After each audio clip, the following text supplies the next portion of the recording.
portadores no sufren la enfermedad, no les dan dolores, no tienen crisis. Los portadores no tienen que tomar ácido fólico, porque ustedes van a ver, y los portadores son muy diferentes a los pacientes que tienen la enfermedad, pero sí se la pueden heredar a sus hijos. Entonces, cuando el médico rural les dice, entonces, doctor, es que usted tiene drepanocytosis, entonces usted le dice, doctor, dígame, ¿portador o enfermo?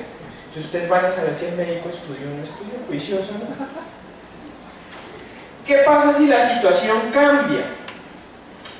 El problema viene cuando los dos son portadores. Pucha, se murieron las dos mamás, no hay receta para hacer los huevos. Usualmente esto se vuelve a mezclar.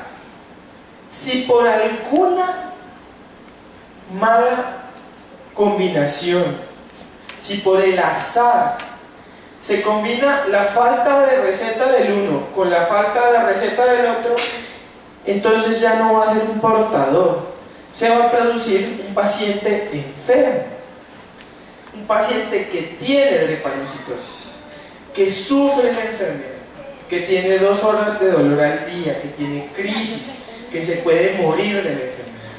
Él no tiene receta de emergencia. Él es el que necesita el ácido fólico, la hidroxiurea. Eso es lo que pasó en la situación de cada uno de ustedes que conocen los pacientes con drepanocytosis. Pero ojo, él, ya a ustedes les pasa, tiene hermanos. Y miren, que le pasaron la receta buena de la mamá, pero la mala del papá. O la buena del papá y la mala de la mamá. Y son portadores. Son portadores. Y esos papás también tienen hijos sanos, así como tienen hijos enfermos. Si yo soy portador y mi esposa es portadora, de cada, por decirlo así, en cada gestación, en cada embarazo, si yo tuviera 100 hijos en teoría, o si yo tuviera 4 hijos, por decirlo así, uno sería portador, uno sería enfermo, uno sería sano y la mitad serían portadores. Dicho de otra manera, por cada vez que yo voy a tener un bebé, tengo 25% de probabilidades de que sea enfermo, 25% de probabilidades de que sea sano y 50% de que sea portador. Ahora, si yo lo veo así y considero que el portador en el futuro puede ser papá de un enfermo, estoy hablando de que estoy teniendo 25% de pacientes sanos y 75% de pacientes o enfermos o que potencialmente puedan tener hijos enfermos. Eso quiere decir que si ustedes tienen un hijo con drepanocytosis y están pensando en encargar un segundo bebé, tienen que tener en cuenta que tienen un 25% de probabilidades de tener un nuevo bebé con drepanocytosis. Pero además, si tienen otros hijos sanos, tiene que examinarlos el médico, porque pueden ser portadores y porque ellos necesitan saber eso para el futuro. Porque si se van a casar, podrían tener hijos enfermos. Y ustedes que son papás o que sufren la enfermedad, saben lo que es tener la enfermedad. Ahora, ¿quién dijo que los enfermos no se casan? Los enfermos se casan. Y si un enfermo que tiene las 2 recetas dañadas se casa con una persona sana, pues ¿qué van a pasar todos? Todos van a quedar con media receta dañada. Y todos esos entonces van a ser portadores. Eso quiere decir que me entendí.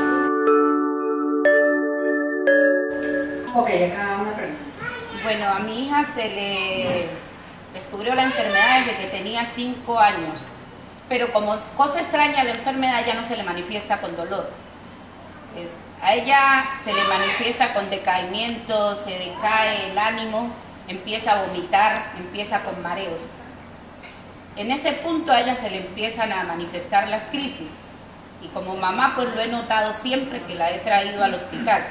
Varias veces ha tenido esos síntomas porque soy muy cuidadosa en ellos y cuando llego al hospital le explico al médico que ella es SS y que se le manifiesta la enfermedad de esa manera y muchos médicos me han preguntado, bueno, ¿y quién dice que eso no es un vómito gástrico? En ese caso, ¿qué tengo que contestarle al médico?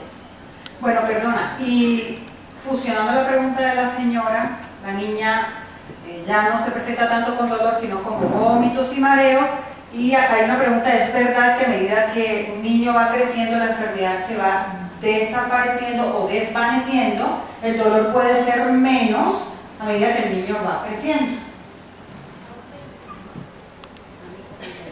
Puede ser menos dolor o va cambiando la forma de crisis, como te contesto la primera pregunta, y es, en la enfermedad existen dos, como decir, espectros, ¿sí?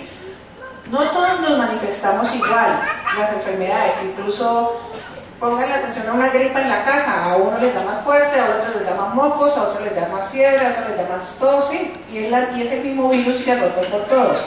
Así también es la enfermedad. Entonces la enfermedad se manifiesta de tres formas, como lo dice la mamá de la paciente que nos comentaba, la hemólisis o la destrucción acelerada, son los pacientes que les dan más esas crisis anémicas de decaimiento, de vómito, porque la hemólisis al liberar la bilirrubina, si todo afecta el hígado, y da náuseas, da vómito, la gastritis.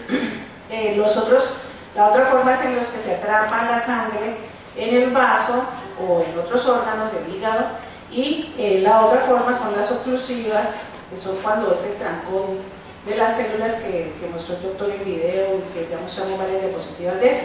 Entonces, por eso es que tu hija se manifiesta, ella tiene más tendencia a manifestar en la primera forma. No todos presentan esta forma. Y en cuanto a medida en que esto cambia cuando crece, lo que pasa es que cuando ya crecen las personas se cuidan más, ¿sí? Mantienen más hidratadas, toman más líquidos, se cuidan de los cambios de temperatura, y pues de pronto por eso también disminuyen los síntomas. Vueltica, vueltica, vueltica. Y vamos arriba, corriendo arriba. 1, 2, 1, 2, 1, 2, 1, 2.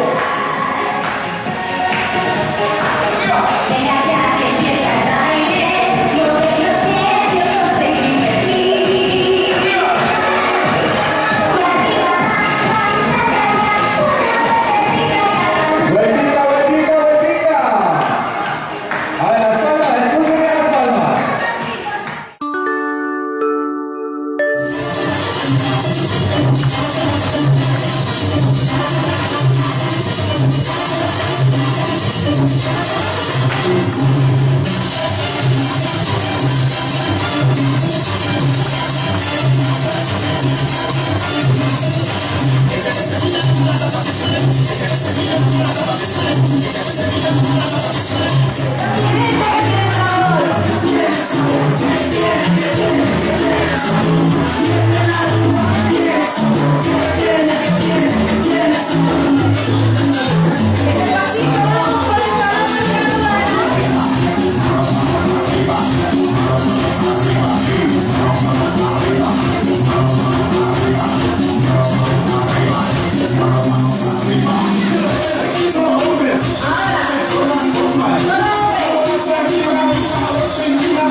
Fundación Poema, Oncología y Hematología Pediátrica. Un verso de vida por la infancia. www.poema.org